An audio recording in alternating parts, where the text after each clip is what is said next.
Bonjour au peuple congolais, je suis médium congolais Jetele Mutuya Butu Mutuya Misumine Nzambe apesanga yido na bimaka.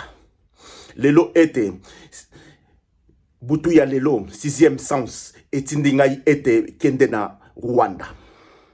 Kende na Rwanda omona. Peuple congolais lelo makambu na moni na Rwanda. Peuple congolais.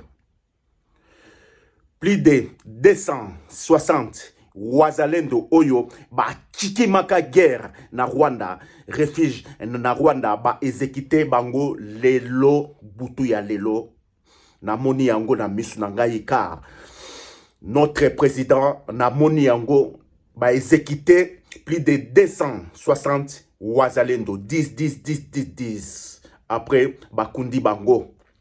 Peuple congolais, c'est horrible. Ba Congolais ba koufi ebele.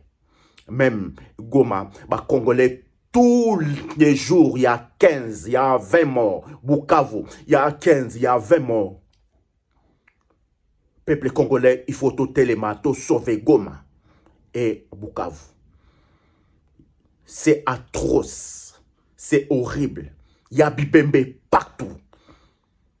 Notre président, il faut être tout décidé, tout téléma pour être tout sauver Goma. Yabi Bembe. Notre président, c'est trop. Namoni yango la misu na ngai moko ba exécuté 260 wazalendo oyo ba kimaka guerre na Rwanda, refuge na Rwanda. Ba exécuté tout le monde. Merci.